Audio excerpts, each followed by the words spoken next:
appalled and suddenly been killed, and our house has been sort of, it's there and it's not there. These things bothers us, as an artist, and not just me, but lots of my colleague, my friends, um, majority of artists in India has sort of responded to the whole thing. Um, well, I was just looking at the catalog which Ram Rahman was showing me about the Sahmat, which is also, the initiative which has been sort of working quite hard on this whole idea of going to people, sharing, showing what love is, what faith is, and how ultimately this thing can take us to a, Should we take a pause here? yeah, please. And come into another perspective of Sure, Bombay? sure. It's interesting, with all its celebrated cosmopolitanism, the view of the city is becoming darker, and we can actually see it formally even in the work. It's just talking about your palette and also Jitish's palette, it's a sense of a certain saturation of kinds of darkness. So I'm going to invite you, Jitish, to please speak, and then we'll, of course, have a discussion. Thanks, Gayatri, and thanks, Atul. One of the really interesting, amongst the many interesting things Atul said, was this idea of creativity, which almost seems like the other end of the idea of the archive, which seems like an organized set of documents, by the sound of it. And I also love the fact that Atul said, I'm happy Gandhi was thin. And I think that the anchorage of the figure of Gandhi on the body as a form, both bring me to my own little doubts when I was actually, in fact, when your email this morning, I was also just thinking back. And I was thinking, if we go into things like history and nation and the idea of the archive as something that an artist builds, when I really have to think hard about it, it just seems a little untrue to myself. Like if I think of, because my archive is really dispersed, the archive could be a set of recollections, the recollections that wait till another recollection activates it and then becomes something else. So is the act of, when these ideas intermingle, is that the moment of the archive? Rest of it is anyway dormant, it's immaterial till it activates itself. So this thought of where is the archive was another thought in my mind. And if I have to kind of travel back, like just through my family, if I have to say I have 2 parents and I have 4 grandparents, I have 8 great-grandparents, 16 great-great-great-grandparents. And if I go back about 47 generations, as it turns out, I'd have 1 million ancestors. And if I go back 50 generations, it becomes 1.1 trillion apparently. And when that happens, my family becomes planetary, And it is from this same trillion ancestors that one gets a sort of inherited DNA that becomes the manual of construction for this body. And so it sounds extremely vague, but at another level, if I take that same DNA and put it in a spoon, it fits there. But if I stretch it out, unwound, I can go up and down to the moon 500,000 times. And so it is within this vast mystery of not just the absolute expansion of the body to the planetary, but also the possibilities of the body having a measuring tape within itself to measure the cosmic, within which any of this information seems to come to our doorstep, when we come across a disaster or a hurtful moment or a moment of personal sorrow or a national calamity. It's within this domain of uncertainty that we receive them, and I just want to make that sort of point. But having said that, I'll begin with, and just like Atul also, I'll try and run through the images. This is a piece called Epilogue, and in a sense it precedes the work Breath, which is upstairs, which is a video, many of you may have seen it. But Epilogue actually is a photo piece that takes the form of a labyrinth. So one essentially enters the photo piece itself. And the labyrinth is formed by what appears like a recurring cycle of the same image. Each image is a lunar cycle, and each of these moons are the moons that my father saw in his lifetime. So it's roughly 22,400 moons of my father's lifetime. Each moon replaced by the image of a roti, such that a progressively eaten roti becomes a crescent moon. And so it goes through these cycles of fullness and emptiness and abundance and dearth. Um, until, of course, you come to the last moon of his lifetime, which is 1st December. And in some ways, this moon, in a way, I think, refers back to the rest of the, you know. But this piece, for instance, comes from another earlier work of mine called Conditions Apply 2. Once again, I've been very interested in the idea of food and the astral, the connection of sustenance and the sky, which also has recurred through other works. But then also the idea of time, which takes different forms. So for instance, this is one of the images of my show at the Baudaji Art Museum, where the tympanum in the museum has a simple negative neon, just numbers that sort of imagine a clock within the museum wall.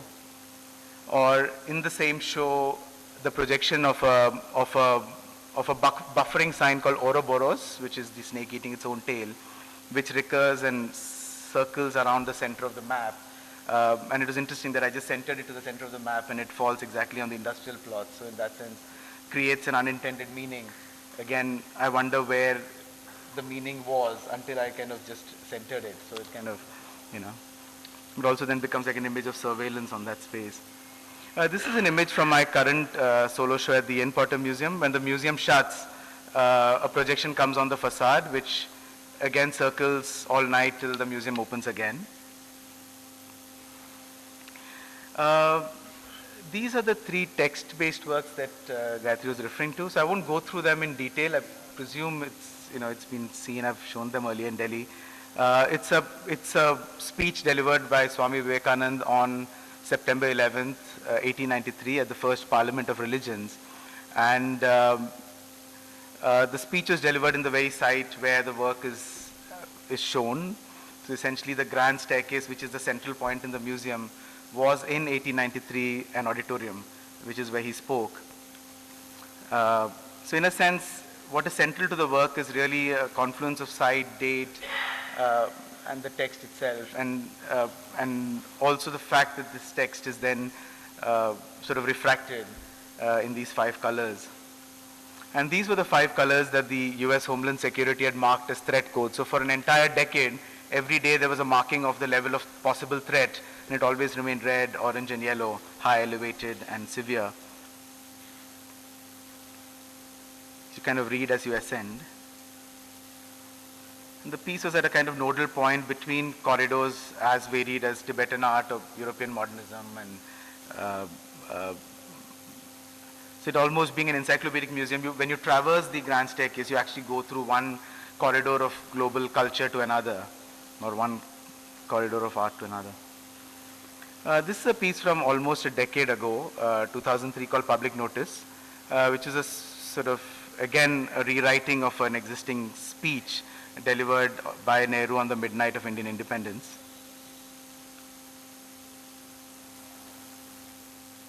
Each alphabet was set aflame, and as it sort of gets burned down and cremated, it creates this surface which reflects back the moment in a kind of distorted sort of manner. So piece called Public Notice 2. In each case, the alphabet takes a form, and perhaps in the form is the altering, rest of it is actually the found text as it was found. It's a speech delivered by Gandhi before he initiates the Dandi March by calling for complete non-cooperation with complete civil disobedience. And this is a more recent piece which I showed in Delhi at the India Art Fair. I don't know if any of you saw it, many of you may have seen it. It's when you walk in, of course, it's a film of fog that you encounter, and slowly as the fog descends, a text seems to climb onto the fog. The piece of correspondence, which is a letter, becomes like an illuminated film, and it's a 7-line persuasion from Gandhi in 1939 asking Hitler if he could rethink his ways. But what again was interesting for me in this case was also the point of address. The dear friend can be extremely complicated to encounter, but also the dear friend that you encounter as you walk into the space, perhaps with no foreknowledge of who has signed this letter. So you don't see that until the letter has passed. You could also traverse the letter, and as you kind of walk through, momentarily the letter disperses and then forms again. I'll leave with this last image very quickly. This is also one of the pieces from my show at the Bauda Jilad Museum, which was a series of interventions also made during the course of the show. And as the show opened, spending time in the library, I discovered that the museum had opened in 1856. At the time of the mutiny, it had just kind of opened to public. And as the mutiny began to spread, there was fear that it might come to Bombay. And overnight, an instruction was passed to empty the museum, and the entire collection was destroyed. And so to me, this was an unrecounted history in the museums anywhere, just a small text that I found. And from the state archives, I found these letters written by George Buist as he resigns unhappily from this moment. But what is interesting for me was this reincarnation of the museum that happens prior to what we know now, in the 60 years because of state slumber. So I went to this vitrine called Regiments, which was the first Indian Army soldiers of the Indian Army in the British Army. Sorry, the Indians of the British Army. And the cabinet itself looks fragmented when you see it, but it's essentially just a drawing on the glass, which is made with glass marking pencil that sort of creates a sense of disrupt. Thanks. Thank you. Thank you. You're right. Of course, Atul, in your preface, you said the time is very short, so it's extremely compressed. And what can I do but try to get a sense or an essence of some of the things that we shared. I mean, talking about the points of convergence between the work, I'm very powerfully affected by, say, issues of, say, the resonance of death, the paternal figure and absence, and its reinvocation in both of your work. Yours with the figure of your father, and yours with the notion of paternalism and providing for a family, absolute sustenance, and a certain, you're reaching a point of epiphany in a certain sense, but as you said, you're throwing out the DNA into a cosmic spiral and then making this kind of a connection. And the recurrence of death, I mean, this is an interesting thing, and I'm sure we can talk about that at some point. The other is the terms of address. That is, what is the terms of address textually? This is absolutely fascinating. I remember looking at your work in the Documenta of Roger Bruegel and seeing two things. One was, of course, the interpretation of the Gujarati poems that you had quoted, but the poems themselves were the formal work.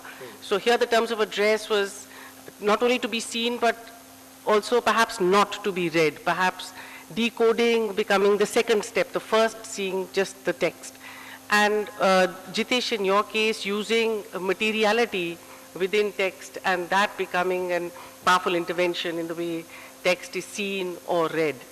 I'll just have one question for both of you, and then I think it's only fair to throw it open to the house. There may be many more questions and responses.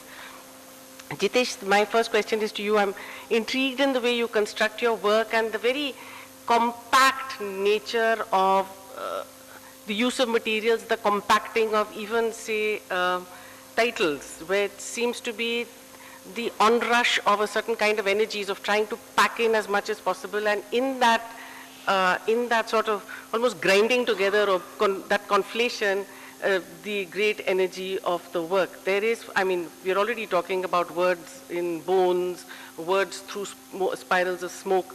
The intention to separate the actual state in which you intended to receive it into something completely different, For instance, the holding of the painting on the heads of the griffins from VT Station, this kind of bringing together, or even say a title like Hemoglyphics.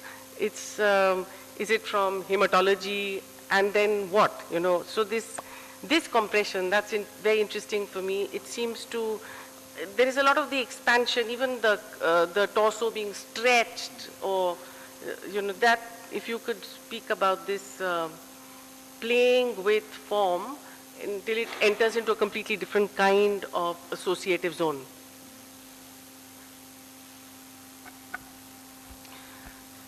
Well,